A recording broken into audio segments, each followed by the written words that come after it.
sponsors the weather.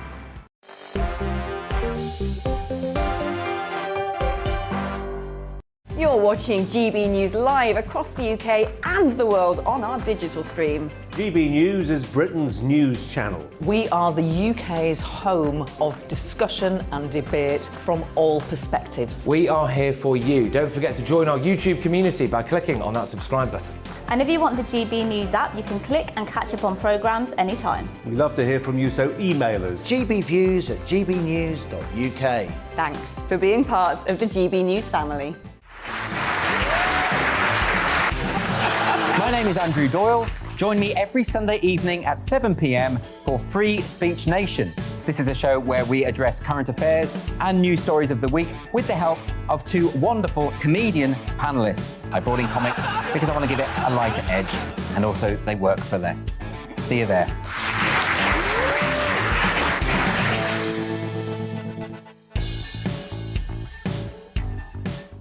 Join my show Farage, 7 p.m. till 8 p.m. Monday through Thursday, and there you will get opinion, analysis, debate, and I'll cover stories that nobody else dares to touch. And then for the last 15 minutes, talking pints. We're over a drink. We have a civilised conversation with someone. We very often disagree, but we do it in a grown-up way. Come and join me on Farage.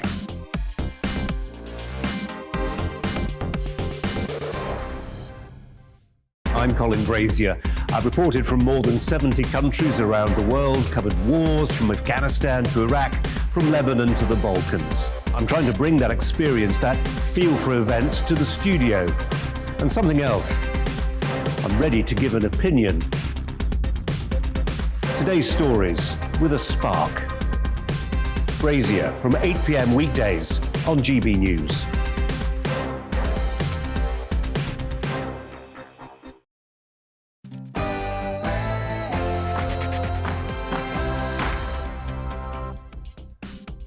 Well, Partygate just gets worse. As it turns out, Boris Johnson's top aide was not only at a party for 50 people on the 18th of December last year, but actually gave out the awards.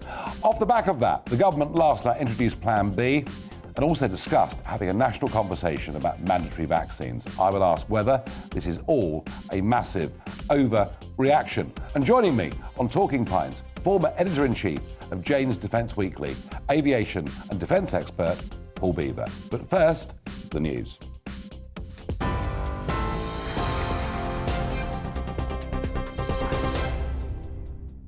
Good evening, I'm Tamsin Roberts. These are the latest headlines. The Cabinet Secretary will now investigate 3 alleged parties in Downing Street and Whitehall during lockdown last year. It comes after a leaked video showing Number 10 staff laughing about an alleged Downing Street party which forced the resignation of government aide Allegra Stratton. During urgent questions in the House of Commons, Cabinet Minister Michael Ellis said they are looking into several claims. Now, I can confirm to the House that the Cabinet Secretary's investigation will establish the facts surrounding the following. Allegations made of a gathering at Number 10 Downing Street on the 27th of November 2020, a gathering at the Department for Education on the 10th of December 2020, and allegations made of a gathering at Number 10 Downing Street on the 18th of December 2020.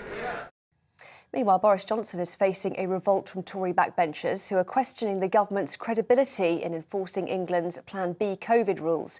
New restrictions include extending mandatory masks to indoor public venues, such as cinemas and theatres, whilst guidance to work from home where possible will return on Monday. Mr Johnson has denied bringing forward announcements to divert attention from the row. And Public Health England is urging people to not attend Christmas parties. In a tweet, it says, given the rise of coronavirus outbreaks linked to Christmas celebrations, people should defer parties. PHS Medical Director Dr Nick Finn said by postponing some plans, we can help protect ourselves and our loved ones. Police have disrupted 7 late-stage terror attacks in the UK since the start of the coronavirus pandemic. Counter-terrorism policing say the latest figures take the total number of foiled terrorism plots in the last 4 years to 32. They're also calling on people to remain vigilant over the festive period.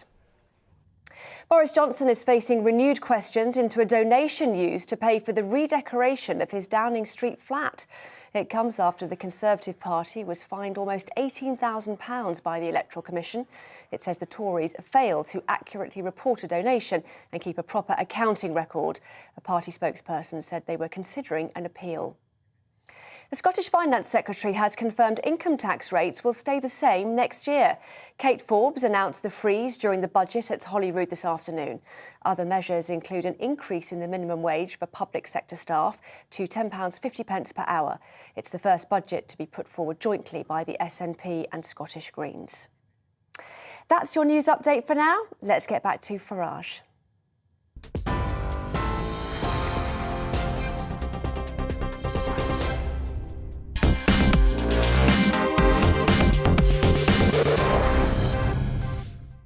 Good evening. Quite how they thought they could keep the lid on the truth.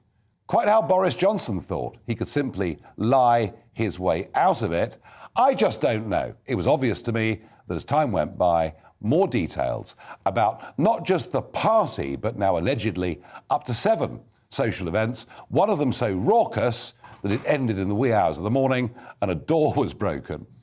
But they somehow thought, no, we always get away with it. We're the Tory party, we're the old Etonian toffs, we can just lie our way out. Well, I tell you what, it's unravelling pretty quickly. Just in the last few minutes, we learn that Jack Doyle, who is the most senior spin doctor in Number 10, Boris's communications man, somebody that he works with every day in, day out. It turns out, and ITV, again, have got this story. Yep, Jack Doyle not only was at the party on the 18th of December, but he even handed out the awards, no doubt, to much joviality and fun, whilst the rest of you were all simply locked down. And all of this, as it unravels over the next few days, and as the Prime Minister is proven to have told untruths to the House of Commons, to be wholly unreliable, I think marks the beginning of the end of his premiership. That doesn't mean he'll be gone in a couple of weeks. It just means never again will it be glad, confident morning. But what affects all of us is what was done last night, done, I believe, in panic, as a reaction, as an attempt to cover up Partygate, namely the laying out of what we have to do in Plan B. Let's remind ourselves what Boris Johnson told us last night. We will reintroduce the guidance to work from home. Second, from this Friday, we will further extend the legal requirement to wear a face mask to most public indoor venues, including theatres and cinemas. We'll also make the NHS COVID pass mandatory for entry into nightclubs and venues where large crowds gather, including unseated indoor venues with more than 500 people. But something even more remarkable than that happened. Something was said last night by a Conservative Prime Minister that was the most unconservative thing I have ever heard in my lifetime, almost certainly ever uttered in the 200-year history of the Conservative Party. It was the prospect of mandatory vaccines. And I don't think the press today picked up enough on the import of that. Let's hear it again. This is what Boris Johnson said last night.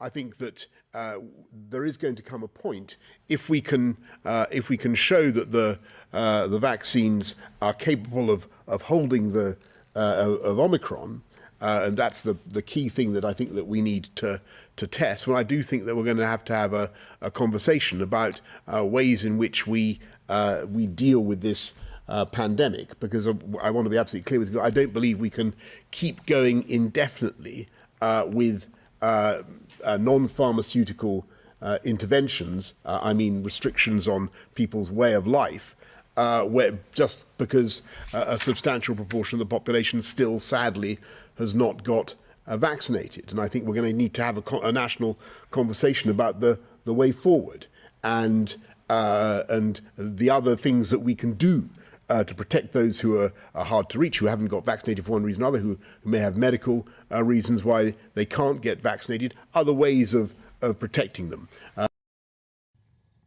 Unbelievable. There's Boris Johnson coming into line with the European Union, the globalists, the multinationals. I find those words amazing. I think everything that was said last night at that press conference was an overreaction to the threat of Omicron. That's my view. You tell me what you think. Am I right with that?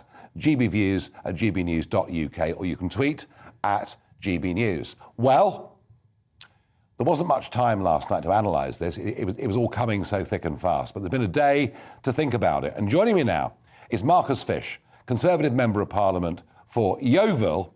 And Marcus, I think it's fair to say you described plans to bring in even the certificates as really draconian and an utter disgrace. Just how angry? I mean, you said this last night, perhaps in the heat of the moment. You've had 24 hours to reflect. By the way, welcome to the programme. How are you feeling about it now? Well, look, I am in favour of vaccination.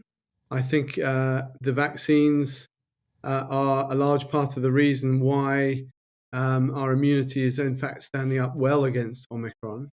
And we need to absolutely try to persuade as many people of that efficacy and get as many people vaccinated and boosted as we can.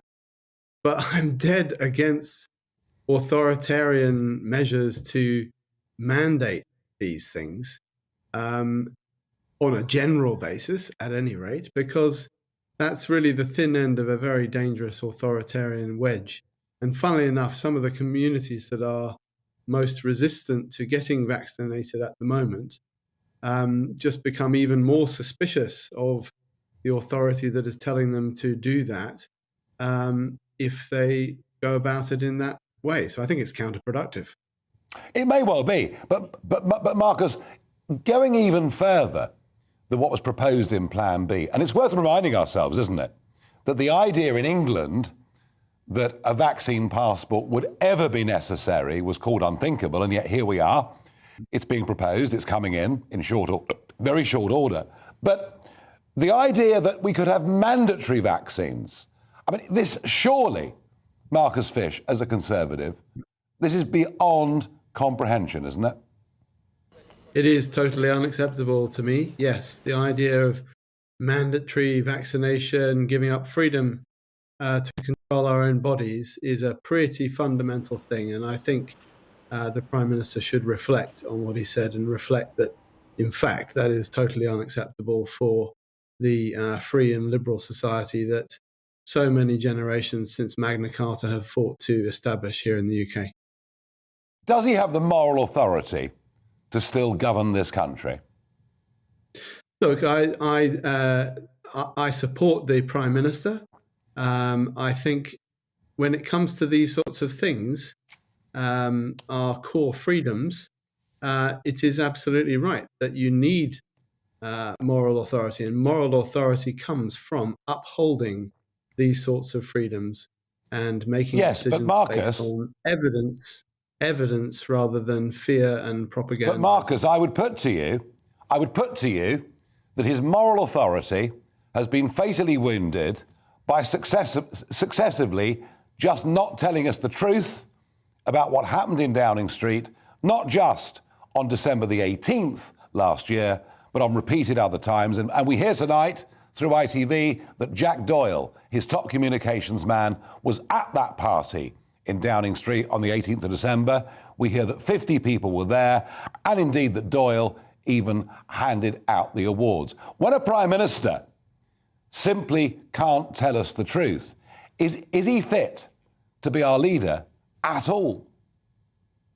I don't know anything about these parties, and I think it's absolutely right. Would you believe they're being investigated? I certainly don't condone. I mean, I, like other people, not my family weren't in as bad a position as many others were, but I feel frustrated personally that that we tried to follow all the rules and were inconvenienced, and other people had it far, far worse than we did. So, are you seriously suggesting what they're going through? Marcus, are you seriously suggesting that these parties didn't happen? I honestly don't know. I really know nothing about it. I know nothing about it. I know nothing about the purposes or anything.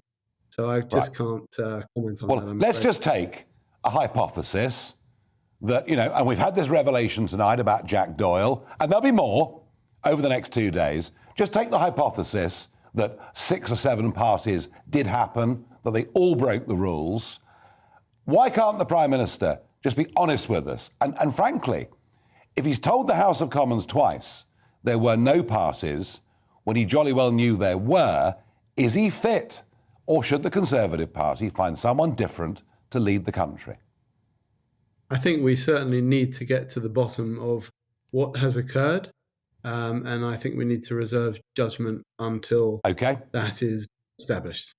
Well, one thing for certain, Marcus Fish, Conservative MP for Yeovil, we will get to the bottom of this, and thank you for coming on and giving us your thoughts. Pleasure. Well, joining me now is entrepreneur and nightclub owner Alex Proud. Now, Alex, good evening. Good evening. So, vaccine passports are coming in, so people want to get into your club, they've got to show the vaccine passport. I guess the government would say that nightclubs, and I know they've changed a bit in recent times, but I'm guessing the government would say, well, they're fairly crowded environments. People are close together for long periods of time.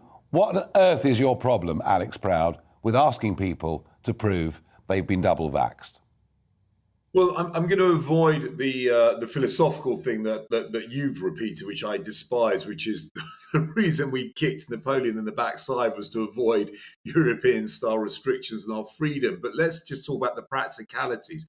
The truth of it is that the hospitality sector, by the government's own figures, are responsible for sub 2% of infections. It's far more dangerous going on a train, getting in a supermarket, going to work, or even going to hospital. And yet none of these places have to have the same requirements. And it also, really importantly, Nigel, the government's own scientific advice was that vaccine passports have very, very little effect on transmission rates. That's their own research for a multitude of reasons. And you sit there and kind of go, so your scientists have told you this probably won't work.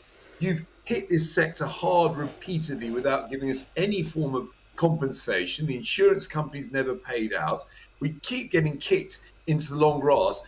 Who are the first people that you go and kick yet again? It's our sector. We're all now paying back the vast loans we had to take out last year to survive. And even Boris and all his incompetent idiots leaking all this stuff to the press for the last 2 weeks has meant that I've lost about, 200,000 in bookings in the last 2 weeks. Add vaccine passports to that equation.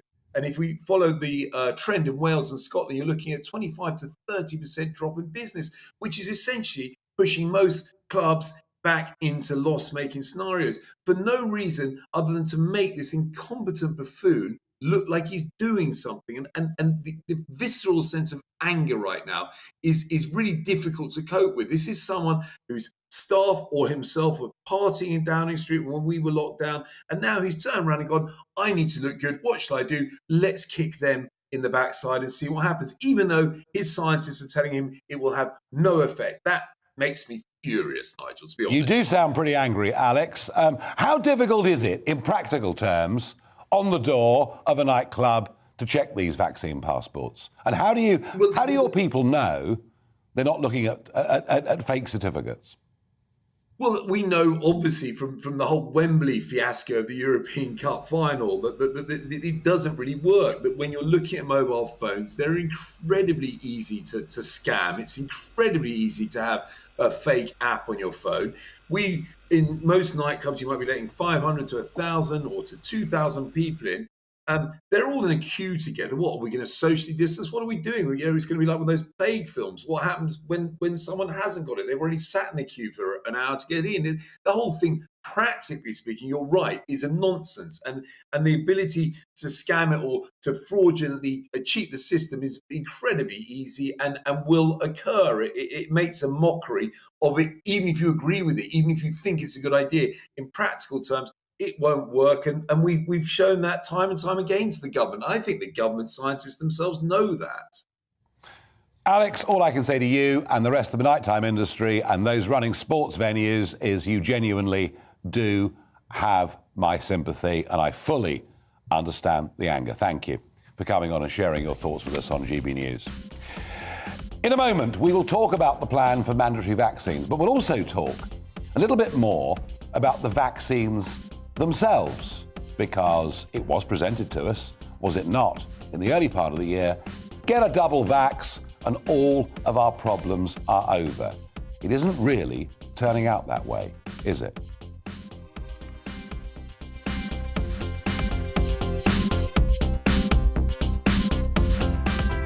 It's time to remind ourselves there's always another winter. Canary Islands sponsors the weather.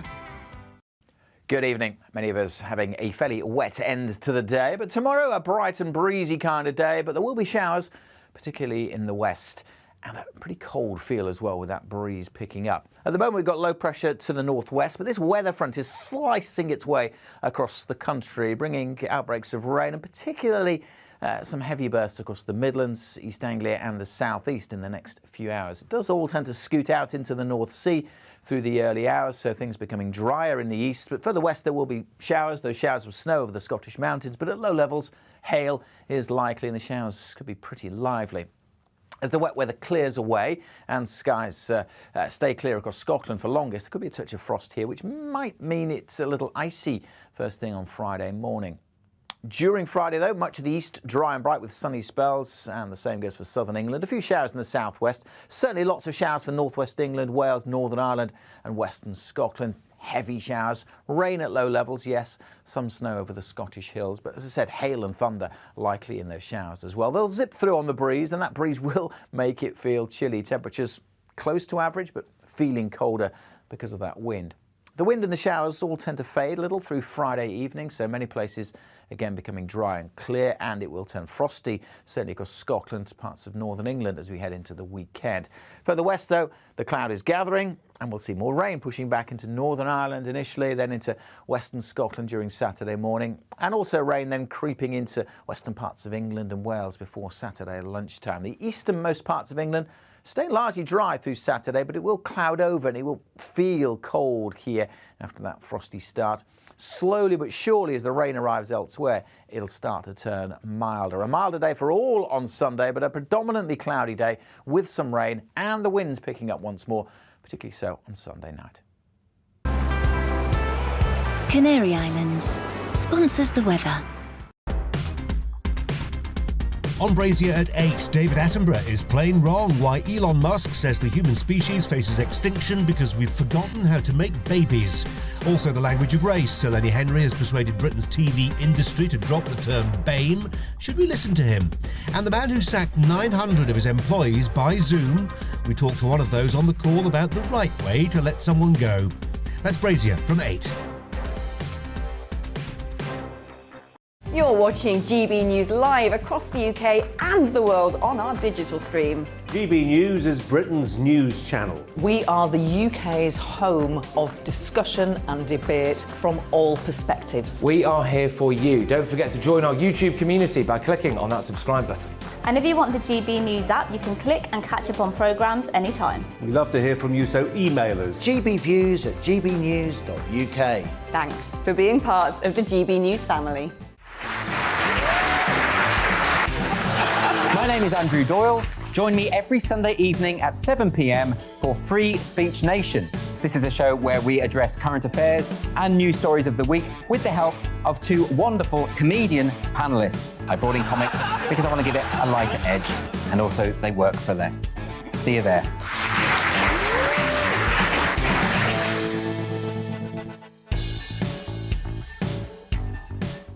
Join my show Farage, 7 p.m. till 8 p.m. Monday through Thursday, and there you will get opinion, analysis, debate, and I'll cover stories that nobody else dares to touch. And then for the last 15 minutes, talking pints. We're over a drink. We have a civilised conversation with someone. We very often disagree, but we do it in a grown-up way. Come and join me on Farage.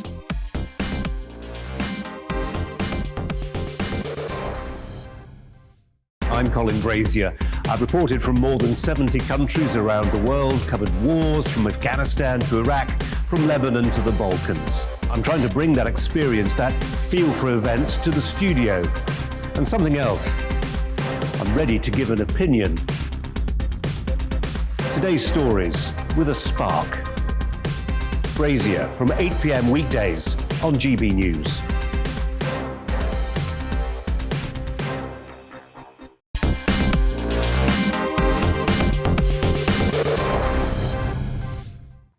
Well, I'm asking tonight whether the launch of Plan B, the threat of a national conversation about mandatory vaccines, is all a big overreaction. And some audience reaction coming in from you. One on Twitter says, we have got to the point where mandatory vaccines are now actually a debate.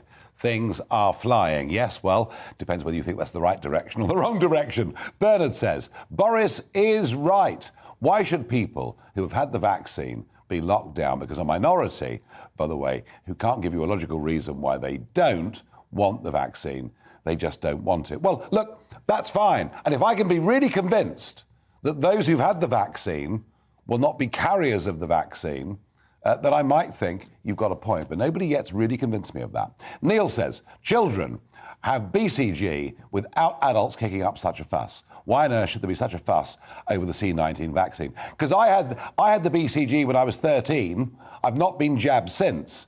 I've been jabbed twice. They want me to be jabbed again now, no doubt next June and next December. Oh, I nearly forgot. They want me to have a flu jab as well. Can you not see why some people are beginning to become a bit hesitant? Lindsay, via GB Views, says, over my dead body will I be forced to take something they can't even prove is safe.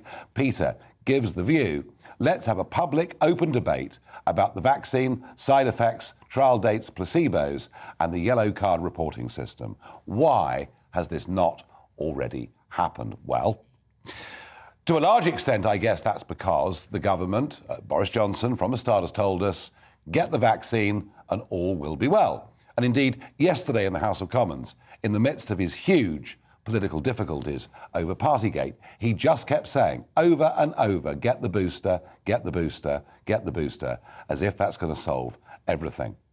But I want to debate tonight not just the ethics of mandatory vaccines, but also just how efficient this vaccine really is. Because I don't think we've had enough of an open, honest debate in this country through our media channels on this. So joining me tonight are Norman Fenton, Director of Risk Information Management Research Group at Queen Mary University of London, and Sally Cutler, Professor of Medical Microbiology at the University of East London. Good evening and welcome to both of you. Good evening.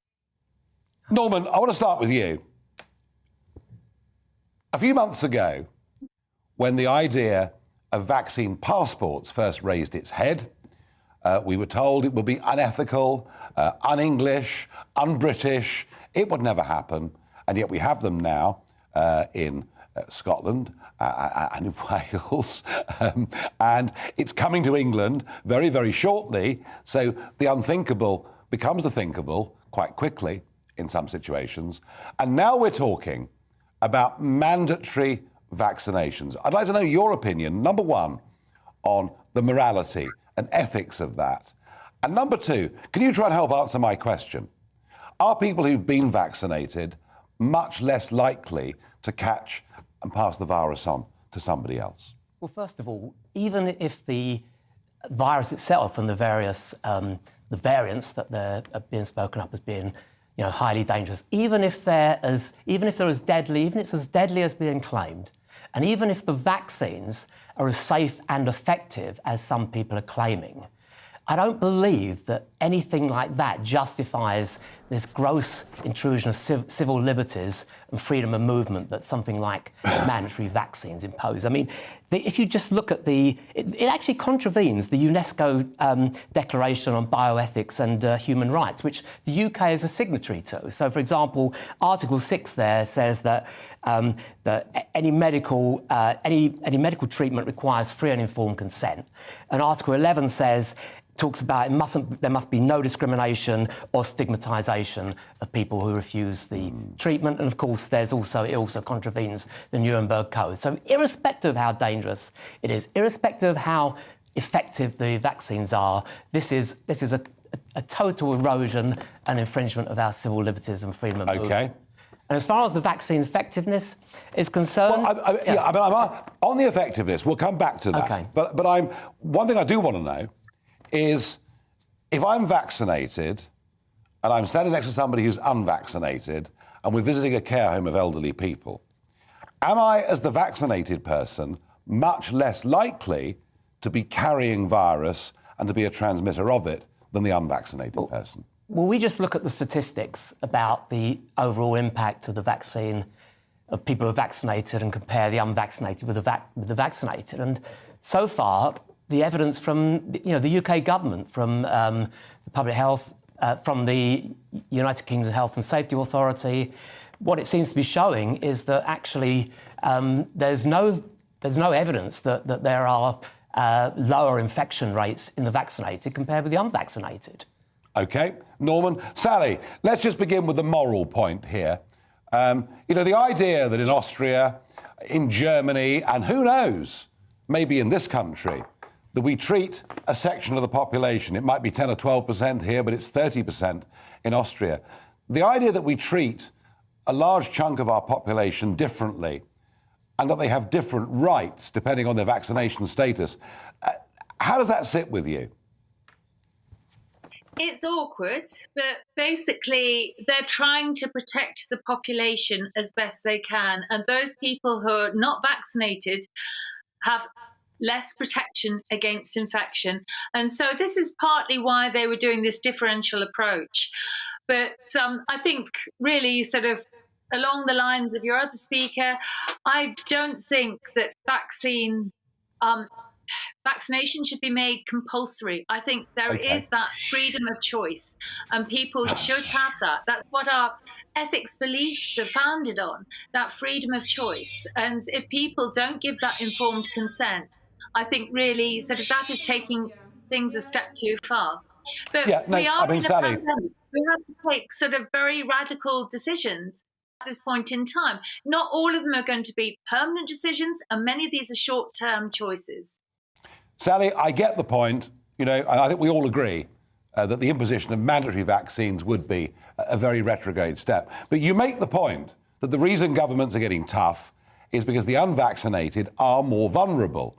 But actually, people decide to drink or smoke or take drugs or be grossly overweight or take no exercise. And, they know these things are damaging their health chances. The real question to me is not whether somebody wants to take a bigger risk than the person next to them. It's this question that I keep asking and that nobody ever seems to be able to answer. And it's this. If I'm standing here as a vaccinated person next to an unvaccinated person going into that old people's home, am I any less likely to be a transmitter of the virus into that home because I've been vaccinated? There's about a 50% reduction in your risk of becoming infected if you have actually been recently vaccinated. So that there is a reduction, but it's not total. You can still become infected. You can still pass that infection on. Yeah. But there is a reduction, and there's also that protection from the more serious consequences. So you're less likely to be hospitalised. You're less likely I get to that. die. No, listen, I understand that and I believe that, and I'm not challenging that for one moment. But you say you think there's a 50% less chance? Yeah. Well, I'd love to see some stats. I'd love to see some stats on that, Sally. I'd love to see some figures. But let's just move on to the further point. And the one that's worrying me. I've not questioned the vaccine at any point through this. I've taken it because, I thought the campaign that took place against the MMR vaccine was very counterproductive. The idea that, measles was back in London made me very nervous. So I, like tens of millions of others, was happy to be told, get the double vaccine, you'll be protected, the pandemic will be over. Now I'm being told I've got to have a booster, and no doubt another booster next summer, and one again at the end of next year, and perhaps a flu jab as well. And yet, and here's my problem, my concern, Sally. I look at Gibraltar, which has got a very, very high vaccination rate and yet has had a big COVID outbreak. I look at Israel, which has been very heavily vaccinated, but again, very high COVID outbreaks. And the question I'm asking is, if this vaccine does protect us from extreme illness and death, okay, but its level of protection from catching COVID again surely must now be called into question. This is really sort of what the vaccine companies are actively working on. They do need to potentially modify the vaccine. We're at the beginning of this Omicron wave at the moment, and what we do know is that the level of mutation in this new variant means that the vaccine is not going to protect to the degree we'd like it to be protecting our population. And so it's very likely that we're going to need to tweak it. That will take time. The companies are suggesting sort of 100 days because it's not a massive change in the way that they're making the vaccine. It's just fine-tuning, as they do with the flu vaccine, on an annual basis. But it probably does need that modification. Well, OK. Norman Fenton, I put the same point to you.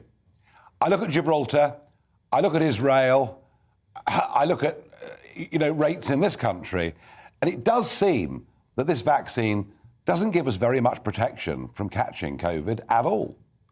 Well, it doesn't, and also there's also the issue about whether the very introduction of a mass vaccination programme while there was a pandemic was itself potentially creating or leading to the shedding and the creation of the new variants. That's something that also hasn't been very, very widely discussed. Certainly, there's no evidence.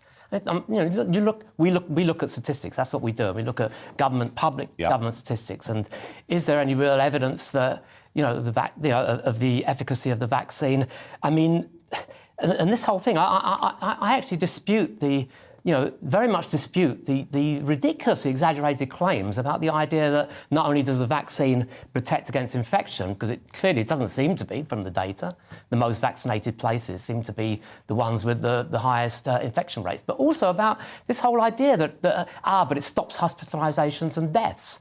Well, no, this is all based on very, very easily manipulated data. We all through the pandemic, there's an incredibly manipulated data based on the definition of a case. That's just a positive. It's not an ill person. It's a person who's positive on a PCR test. And also this whole notion of what is a vaccinated person. So all of this data about hospitalisations and deaths, they define an unvaccinated person as somebody, who's at least 14 days after vaccination. Sometimes they have to be, double vaccinated to be counted. Well, you're clearly, Norman. I mean, that's when most adverse reactions to the vaccine happen, within the first 14 days. You've clearly got a growing level of scepticism about this. Are the claims on the internet that Pfizer have put out a report talking about side effects from this vaccine being rather bigger than anybody has debated? Are these the hysterical wilder shores of the internet, or is it something we ought to be discussing?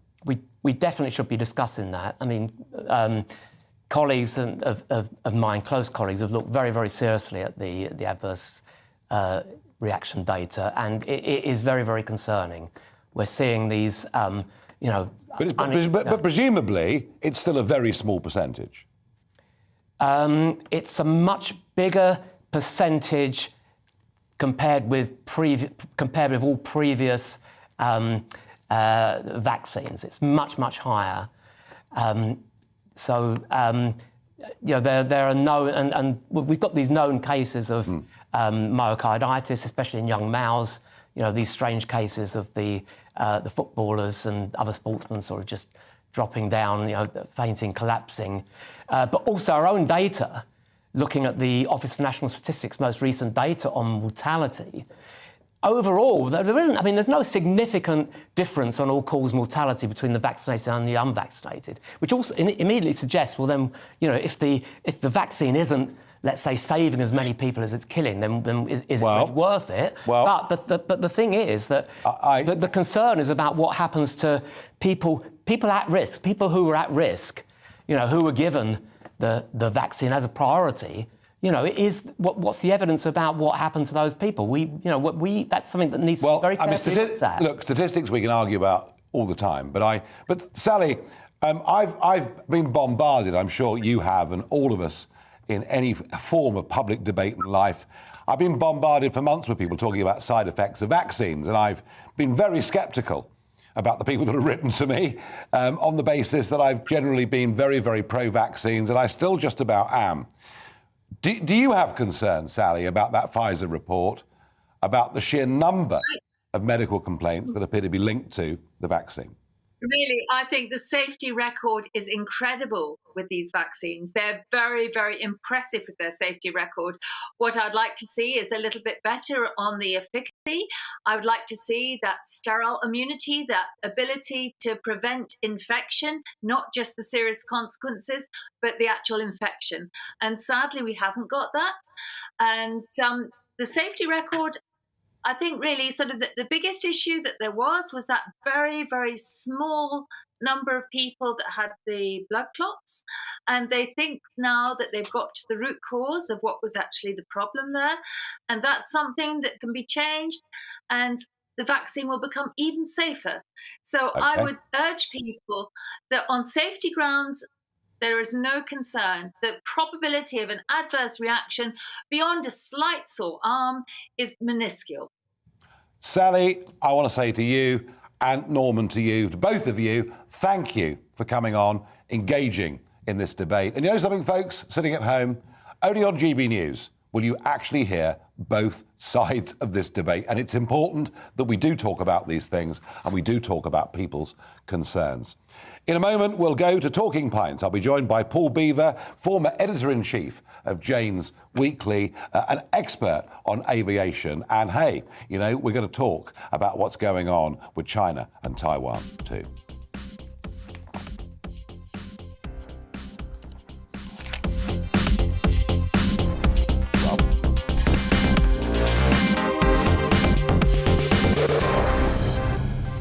You're watching GB News live across the UK and the world on our digital stream. GB News is Britain's news channel. We are the UK's home of discussion and debate from all perspectives. We are here for you. Don't forget to join our YouTube community by clicking on that subscribe button. And if you want the GB News app, you can click and catch up on programmes anytime. We love to hear from you, so email us. gbviews@gbnews.uk. Thanks for being part of the GB News family. My name is Andrew Doyle. Join me every Sunday evening at 7 p.m. for Free Speech Nation.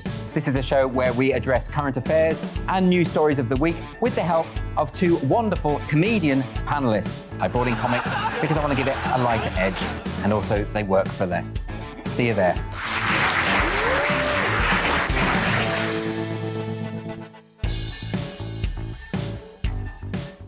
Join my show, Farage, 7 p.m. till 8 p.m. Monday through Thursday. And there you will get opinion, analysis, debate, and I'll cover stories that nobody else dares to touch. And then for the last 15 minutes, Talking Pints. We're over a drink.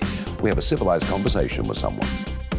We very often disagree, but we do it in a grown-up way. Come and join me on Farage.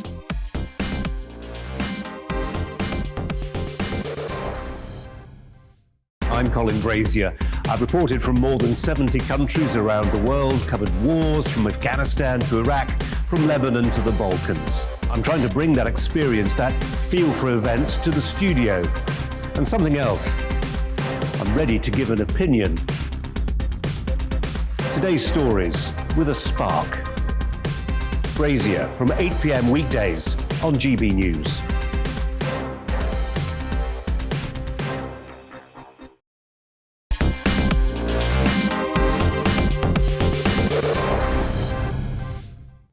It's that time of the day. The GB News pub has been declared open. I am delighted to say, and I'm joined by Paul Beaver, defence aviation expert and former editor-in-chief of Jane's Defence Weekly. Welcome. Thank you, Nigel. To the programme. With your good health.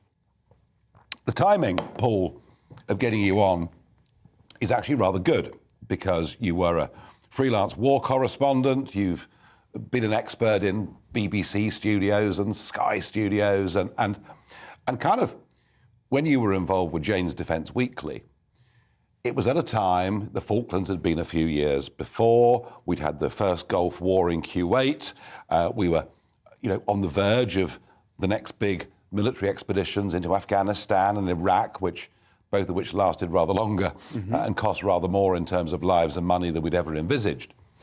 But what really interests me about this is you were somebody then who was quite a regular part of this debate. And defence itself was a big part of the national debate. It was. And a big part of general elections and what we talked about. And there were it appeared, some quite big definitions between the Conservative and Labour parties on the importance of defence. And particularly on nuclear, if you remember. Yes. Nuclear deterrence was something that was particularly divided the parties in the days of Michael Foot and Margaret Thatcher. Yes, Labour had nightmares. Yes, they did. Over that issue of unilateralism, CND and all the rest of it.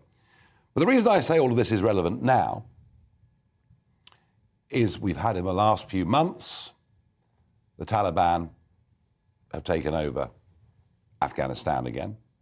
We've got China becoming, I would say, increasingly bellicose about the position. They know where they want to go. They have an agenda, as they always have done. Yes.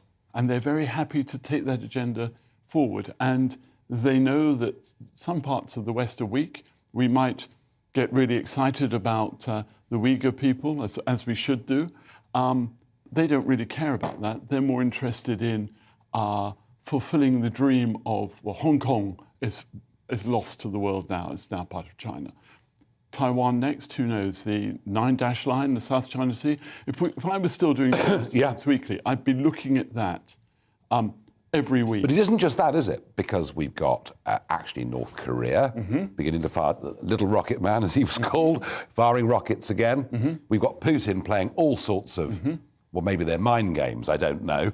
We don't. And we don't know. Yeah. The 100,000 troops, does he seriously want to invade the Ukraine? Or is he preying on the fact that we have an American president who's going through a very tough time politically? But really, Paul, the point I want to make to you is this. 30 years ago, this would have been a major part of our national news on a daily basis. Are we militarily prepared? At what level should we intervene? What are our NATO partners prepared to do? How is the ongoing military and intelligence relationship with America? These would have been debated in the House of Commons.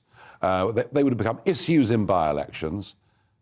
They've gone off the radar. Well, they've gone off the radar, I think, for another number of reasons. I mean, defence has been subsumed by the whole security debate because of terrorism, Islamic terrorism in particular, but also the rise of the right-wing extremist groups in places like Germany and Poland. There's a lot of concern about that.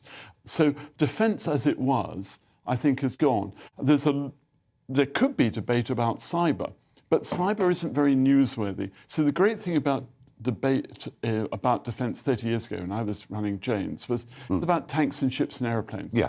And you can see those. I mean, politicians can touch them. This or is even really good. appear in the turrets of them. Absolutely. and although that hasn't stopped our beloved Foreign Secretary, of course, from doing that in the last It was a very days. Thatcher-esque looking picture. I thought it was brilliant. I thought a really good picture opportunity. I believe that the current Secretary of State for Defence is currently in Sweden. I'm sure there'll be a picture tomorrow of him up in the Arctic in the snow. And that's important because that demonstrates to our northern allies in the northern group that we care about the north. So tick, well done, Ben Wallace, for that. But our problem is most of what we talk about now is cyber, and wiggly amps are very difficult to talk about. How do you show cyber? Well, you could do a matrix-style presentation. But actually, that's why I think it's gone off the boil. And a little bit, COVID obviously has swamped everything, and the national debate. Brexit, to a certain extent, we could have debated quite nicely what happens in defence terms now. Well, I had this confrontation with Nick Clegg.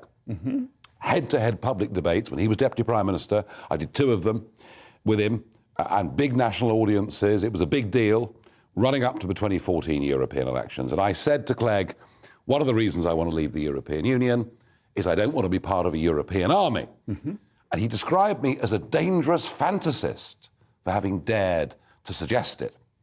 And of course, we know that the European Union is developing its own military capability. Can NATO coexist with European defence? Yes, I think it can. I think you have to look at at how this works. Even if the French are capable of putting a European army together, they will not have what are called the national strategic means that the Americans have. We all rely on what the Americans have in space, what they have in terms of their cyber capability. And so I don't lose any sleep over this. And I'm buoyed up by the fact that the United Kingdom is leading a new initiative called the Joint Expeditionary Force, which are if you like, the 10 beer-drinking nations of Northern Europe. Norway, Sweden, Finland, the Baltics. The beer-drinking. They are. I get it. You know, they call themselves this. You know, the Dutch are involved, and even Iceland came on board in April this year. Now, Iceland doesn't have an army. It just has an unsinkable aircraft carrier. So we have the JEF. The great thing about the JEF, it's only 10 nations, but actually we don't need to have that whole NATO or European Union panoply of bureaucracy. It's a matter of the Defence Secretary. So is this recasting? Well, I don't know if it's recasting. I think it's going in a new direction. I'm very excited by it. Interesting. Very I think it's a really good way. But we haven't debated it. Most people in Britain have never heard of the JEF.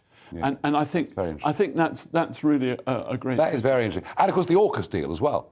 Indeed. Where the French, who wanted to sell them 20th century technology, have been replaced by us and the Americans selling them 21st century technology. So there are some good things happening. Are we spending enough money on defence? Oh, we never do. Our problem is that actually we have got the fourth largest defence budget in the world. Are you spending our money properly is perhaps a better question. And I think there's a lot of waste. I think we could change the way we procure. I mean, there's some really serious procurement issues. But Nigel, there always have been. I mean, when I started doing this 35 years ago, we had problems with defence procurement. We've still got problems with defence procurement. I don't know the solution. No. Aviation, Paul. Aviation. I showed a clip here. Do you want Spitfires? Oh, absolutely. Yes. So I know what you feel about Spitfires. Yes. So I brought along some books. I think you've already got my book, Spitfire People. I do. I do. But I thought I'd bring along my picture book. So Spitfire Evolution. There are 73 variants of the Spitfire in there. That's fantastic. I love it. So that's one for you to take home and read. I've grown up very, not too far away from Biggin Hill. And I used to go to every summer to the airfair, and I've got so many biographies of Battle of Britain pilots signed. And I'm involved with a little museum at Shoreham in Kent, There's Battle a of Britain one, museum. Lovely one down there. And of course, there were Navy pilots in the Battle of Britain that nobody's heard of. I showed a clip on Monday of Pearl Harbor. It was the 80th anniversary of Pearl Harbor. For those watching this, who perhaps younger generation, who don't know much about the Battle of Britain, just you've got 90 seconds to tell us about the Battle of Britain, the Spitfire, the Hurricane, and the men that fought in it, and why it mattered. The Battle of Britain is significant because it was the first aerial engagement. It was the first real battle fought from the air. But it wasn't the fact that the Hurricanes and Spitfires and Defiants and Blenheims and the young men who flew them, or the radars, or any of that won it. It was because the whole nation got behind the Royal Air Force Fighter Command. So they were the tip of the spear, the very tip of the spear, 2,900 of them, of which about 550 were killed, of something like 16 nations involved. Not as many Poles as most people would believe, actually, but the first people to step forward, New Zealand. And it's really interesting when you look at the numbers. Why is it really important? Because it's the first time that the Nazi war machine was stopped.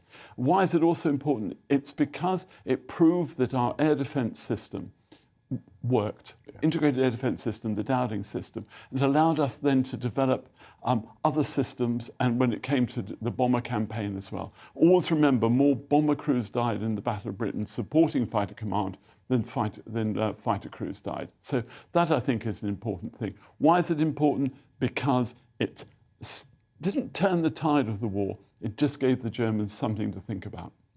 If we hadn't stopped the Luftwaffe in the Battle of Britain, we would have been invaded, wouldn't we? Yes. Your then question should be after that, would it have been successful when they got a beachhead? I think the army, although it didn't have equipment because it left a lot of it in France. It was in Dunkirk, wasn't it? In Dunkirk. Yeah. But the navy was still very formidable. and the Germans had no landing craft as such. They were going to use barges.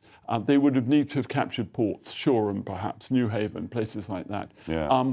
So would it have been successful? I'd say no. But if we hadn't had the Battle of Britain and the whole of that national operation, I think the Germans would have had a go, and it would have been perhaps the time that Britain would have sued for peace, and that would have been catastrophic.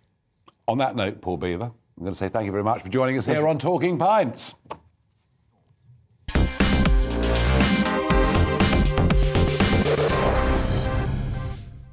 Well, there we are. It is the end of the show. And, of course, it's Barrage the Farage. The questions you send in that I do not get previous sight of. Let's give it a go. Phil, via Twitter, asks me, what's happening with the boat situation? Has it stopped? No.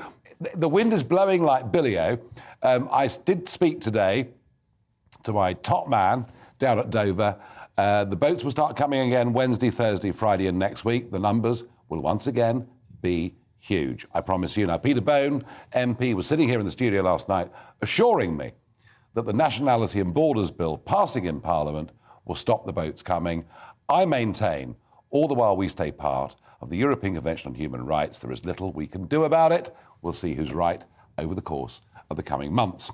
Michael, via Twitter, asks me, I lent my red wall vote to Boris and the Tory party to get Brexit done and to put the UK first. Was it a mistake? Well, look, I mean, I've been very critical of Boris Johnson for some time. I want to cheer him. I want him to get things right.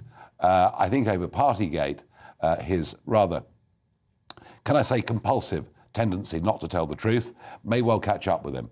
Was it better in 2019 to vote for Boris Johnson or Jeremy Corbyn? It was better to vote for Boris Johnson, whatever his faults may be. We have actually got Brexit. It hasn't made Northern Ireland very happy. It hasn't made the fishermen very happy. But I tell you what, we're in a damn sight better place than we were before. Anonymous on Twitter asks me, what are your views on the royal family and the monarchy? I've always been very, very pro-royal. I think the arrangement that we put together back in the 17th century after our Civil War has served us absolutely magnificently. I think the Queen is truly incredible. I have my thoughts about her successor, and I hope, as and when that time comes, and I hope it's a very long way away, that Charles will decide to do the right thing and not to play too much politics. And that's the one concern that I've got, because he could damage the monarchy very greatly if he does. Right, I'm done. It's over. I'm back with you on Monday. Colin Brazier now takes over. But first, let's have a look at the all-important weather. It's time to remind ourselves there's always another winter. Canary Islands sponsors the weather. Good evening. Many of us having a fairly wet end to the day, but tomorrow a bright and breezy kind of day, but there will be showers, particularly in the west, and a pretty cold feel as well with that breeze picking up. At the moment we've got low pressure to the northwest, but this weather front is slicing its way across the country, bringing outbreaks of rain and particularly some heavy bursts across the Midlands, East Anglia and the southeast in the next few hours. It does all tend to scoot out into the North Sea through the early hours, so things becoming drier in the east. But further west there will be showers, those showers of snow over the Scottish mountains, but at low levels hail is likely and the showers could be pretty lively. As the wet weather clears away and skies stay clear across Scotland for longest, there could be a touch of frost here, which might mean it's a little icy first thing on Friday morning. During Friday, though, much of the east dry and bright with sunny spells, and the same goes for southern England. A few showers in the southwest, certainly lots of showers for northwest